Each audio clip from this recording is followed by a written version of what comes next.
ಕನ್ನಡದ ನಂಬರ್ 1 ದಿನಪತ್ರಿಕೆ ವಿಜಯವಾಣಿಯಲ್ಲಿ ಪ್ರಕಟವಾಗಿರುವ ಈ ದಿನದ ಮಹತ್ವದ ಸುದ್ದಿಗಳನ್ನೊಮ್ಮೆ ನೋಡಿ ಬರೋಣ. ಪಡಿತರ ಪಡೆಯಲು ಸಾರ್ವಜನಿಕರು ನ್ಯಾಯಬೆಲೆ ಅಂಗಡಿಗಳ ಮುಂದೆ ಗಂಟೆಗಟ್ಟಲೆ ಕ್ಯೂ ನಿಲ್ಲಬೇಕಾದ ಪರಿಸ್ಥಿತಿ ಸೃಷ್ಟಿಯಾಗಿದೆ. ಸರ್ವರ್ ಸಮಸ್ಯೆಯಿಂದಾಗಿ ಕಳೆದ 2 ವಾರಗಳಿಂದ ಈ ಸ್ಥಿತಿ ಇದ್ದು, ಅಕ್ಕಿ ಪಡೆಯಲು ಜನರು ಇನ್ನಿಲ್ಲದ ಪರದಾಟ ಪಡುವಂತಾಗಿದೆ. ರಾಜ್ಯದಲ್ಲಿ ಮೇ ಹಾಗೂ ಜೂನ್ ತಿಂಗಳಲ್ಲಿ ಕೇವಲ 58% ಪಡಿತರ ಹಂಚಿಕೆ ಮಾಡಿದ್ದು, ಸಮಸ್ಯೆ ಯಾವಾಗ ಬಗೆಹರಿಯುತ್ತದೆಂಬ ಸ್ಪಷ್ಟ ಮಾಹಿತಿ ಸಿಗದೆ ಕಾರ್ಡ್ದಾರರು ಗೊಂದಲಕ್ಕೀಡಾಗಿದ್ದಾರೆ. ಪಡಿತರ ಸಮಸ್ಯೆ ಕುರಿತು ಬೆಳಕು ಚೆಲ್ಲುವ ಈ ವರದಿ ಇಂದಿನ ಮುಖಪುಟದಲ್ಲಿದೆ.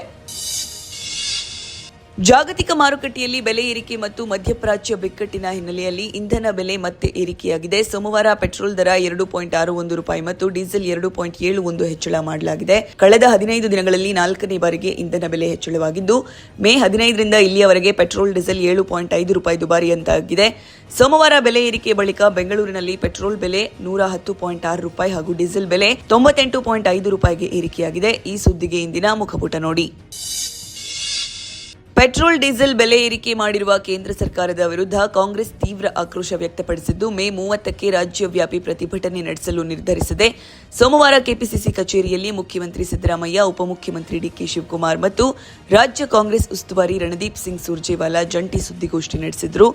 ಮೋದಿ ಪ್ರಧಾನಿಯಾದ ಬಳಿಕ ಪೆಟ್ರೋಲ್ ಡೀಸೆಲ್ ಬೆಲೆ ಏರಿಸುವುದನ್ನು ರೂಢಿ ಮಾಡಿಕೊಂಡಿದ್ದು, ಈಗ 4ನೇ ಬಾರಿ ಇಂಧನ ದರ ಏರಿಕೆ ಮಾಡಿ ದೇಶವನ್ನು ಹಾಗೂ ಜನಸಾಮಾನ್ಯರನ್ನ ಲೂಟಿ ಮಾಡುತ್ತಿದ್ದಾರೆ ಎಂದು ಸಿದ್ದರಾಮಯ್ಯ ಹೇಳಿದರು. ಪೂರ್ಣ ವರದಿ ಮುಖಪುಟದಲ್ಲಿದೆ. ಪಟ್ಟಣದ ನಡುವೆ ಇರುವ ಹಿಂದೂಗಳ ಶ್ರದ್ಧಾ ಸ್ಥಳ ಮೂರಿನ ಕಟ್ಟೆಯನ್ನ ಮುಸ್ಲಿಂ ಸಮುದಾಯದವರು ಧ್ವಂಸ ಮಾಡಿದ್ದು, ಭಟ್ಕಳ ಬೂದಿ ಮುಚ್ಚಿದ ಕೆಂಡದಂತಾಗಿದೆ. ಮೇ 27ರವರೆಗೆ ಭಟ್ಕಳ ಪುರಸಭೆ ಹಾಗೂ ಜಾಲಿಪಟ್ಟಣ ಪಂಚಾಯಿತಿ ವ್ಯಾಪ್ತಿಯಲ್ಲಿ ನಿಷೇಧಾಜ್ಞೆ ಜಾರಿ ಮಾಡಲಾಗಿದ್ದು, ಮದ್ಯ ಮಾರಾಟದ ಬಂದ್ ಮಾಡಲಾಗಿದೆ. ಗಲಭೆ ನಿಯಂತ್ರಣ ವಿಶೇಷ ಕಾರ್ಯಪಡೆ ತುಕುಡಿ ಆಗಮಿಸಿದ್ದು, ಸಿಬ್ಬಂದಿ ಪಥಸಂಚಲನ ನಡೆಸಿದ್ರು. ಈ ಸುದ್ದಿಗೆ ಇಂದಿನ ವಿಜಯವಾಣಿ ಓದಿ.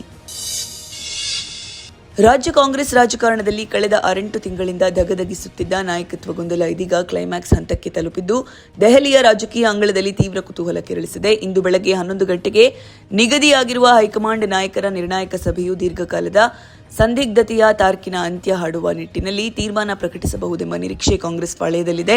ಸಭೆಯ ವಿವರ ತಿಳಿಯಲು ಮುಖಪುಟದಲ್ಲಿರುವ ವರದಿ ಓದಿ. ರೈತರು ಇನ್ನು ಮನೆಯಿಂದಲೇ ಅಗತ್ಯ ರಸಗೊಬ್ಬರ ಖರೀದಿಸುವುದು ಸಾಧ್ಯವಾಗಲಿದೆ. ಇದಕ್ಕಾಗಿ ಕೇಂದ್ರ ಸರ್ಕಾರ ರಿಟ್ಲೈಟರ್ಸ್ ಸೇಲ್ಸ್ ಅಪ್ಲಿಕೇಶನ್ ಸಿಸ್ಟಮ್ ಜಾರಿಗೊಳಿಸಿದ್ದು, ರಿಟ್ಲೈಟರ್ಸ್ ಬುಕಿಂಗ್ ಆಪ್ ಫಾರ್ಮ್ಸ್ ಅನ್ನು ಆಪ್ ಬಿಡುಗಡೆ ಮಾಡಲಾಗಿದೆ.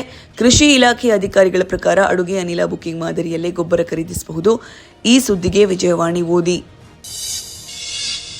ಕರ್ನಾಟಕದ ಪ್ರಸ್ತಾಪಿತ ಮೇಕೆದಾಟು ಸಮತೋಲನ ಜಲಾಶಯ ಮತ್ತು ಕುಡಿಯುವ ನೀರು ಯೋಜನೆಗೆ ಸಂಬಂಧಿಸಿದಂತೆ ತಮಿಳುನಾಡು ಸರ್ಕಾರ ಸಲ್ಲಿಸಿದ್ದ ಮರುಪರಿಶೀಲನಾ ಆಜ್ಞೆಯನ್ನು ಸರ್ವೋಚ್ಚ ನ್ಯಾಯಾಲಯ ವಜಾಗೊಳಿಸಿದೆ. ಮುಕ್ತ ನ್ಯಾಯಾಲಯದಲ್ಲಿ ಸಾರ್ವಜನಿಕ ವಿಚಾರಣೆ ನಡೆಸಬೇಕೆಂಬ ತಮಿಳುನಾಡಿನ ಮನವಿಯನ್ನು ನ್ಯಾಯಾಲಯ ತಿರಸ್ಕರಿಸಿದ್ದು, ಈ ಸುದ್ದಿ ಕೂಡ ಮುಖಪುಟದಲ್ಲಿದೆ. ಸತತ 2ನೇ ಬಾರಿ ಕಪ್ ಗೆಲ್ಲುವ ಕನಸಿನಲ್ಲಿರುವ ರಾಯಲ್ ಚಾಲೆಂಜರ್ಸ್ ಬೆಂಗಳೂರು ಮತ್ತು 4 ವರ್ಷದ ಬಳಿಕ ಮತ್ತೆ ಪ್ರಶಸ್ತಿ ಒಲಿಸಿಕೊಳ್ಳುವ ತವಕದಲ್ಲಿರುವ ಗುಜರಾತ್ ಟೈಟಾನ್ಸ್ ತಂಡಗಳು ಐಪಿಎಲ್ 19ನೇ ಆವೃತ್ತಿಯ ಮೊದಲು ಕ್ವಾಲಿಫೈಯರ್ ಪಂದ್ಯದಲ್ಲಿ ಮಂಗಳವಾರ ಸೆಣಸಲಿದೆ. ಐಪಿಎಲ್ ಪಂದ್ಯದ ವರದಿ ಕ್ರೀಡಾಪುಟದಲ್ಲಿದೆ. ವಾಯುಪಡೆಗೆ 3.25 ಲಕ್ಷ ಕೋಟಿ ರೂಪಾಯಿ ವೆಚ್ಚದಲ್ಲಿ 114 ರೇಲ್ ಯುದ್ಧ ವಿಮಾನಗಳನ್ನು ಖರೀದಿಸಲು ಭಾರತ ನಿರ್ಧರಿಸಿದೆ. ಈ ಸುದ್ದಿಗೆ ದೇಶ ವಿದೇಶ ಪುಟ ನೋಡಿ. ಮತದಾರರ ಪಟ್ಟಿ ವಿಶೇಷ ಸಮಗ್ರ ಪರಿಷ್ಕರಣೆ ವೇಳೆ ಮತದಾರರ ಹಕ್ಕು ಉಳಿಸುವ ಕಾರ್ಯಾಗಾರಕ್ಕೆ ಗೈರಾದ ಪಕ್ಷದ 60 ಪದವೀಧರರಿಗೆ ಕಾಂಗ್ರೆಸ್ ಗೇಟ್ ಪಾಸ್ ಸೂಚಿಸಿದೆ. ಈ ಪೂರ್ಣ ವರದಿಗೆ ಸಮಸ್ತ ಕರ್ನಾಟಕ ಪುಟ ನೋಡಿ. ತಂತ್ರಜ್ಞಾನದ ಅತಿಯಾದ ಅವಲಂಬನೆ ಮನುಷ್ಯನ ನೆಮ್ಮದಿಯನ್ನ ಕೆಡಿಸ್ತಾ ಇದೆ. ದಿನದಿಂದ ದಿನಕ್ಕೆ ಸ್ಕ್ರೀನ್ ಟೈಮ್ ಹೆಚ್ಚುತ್ತಿದ್ದು, ಇದು ಉದ್ವಿಗ್ನತೆ, ಅನಗತ್ಯ ಕಿರಿಕಿರಿ ಮತ್ತು ಒತ್ತಡವನ್ನು ಸೃಷ್ಟಿಸುತ್ತೆ. ಈ ಸುದ್ದಿಗೆ ಚಿಂತನ ಪುಟ ನೋಡಿ. ಇವಿಷ್ಟೇ ಅಲ್ಲ, ಮುಂಜಾನೆ ಮಾತು, ಅಂತರಂಗ, ಭವಿಷ್ಯ, ಮನೋವಿಕಾಸದ ಕಾಲಂಗಳು, ಕ್ರೀಡೆ, ಸಿನಿಮಾ, ದೇಶ ವಿದೇಶಗಳ ಭರಪೂರ ಸುದ್ದಿಗಳ ವಿಶೇಷಗಳಿಗಾಗಿ ವಿಜಯವಾಣಿ ಓದಿ.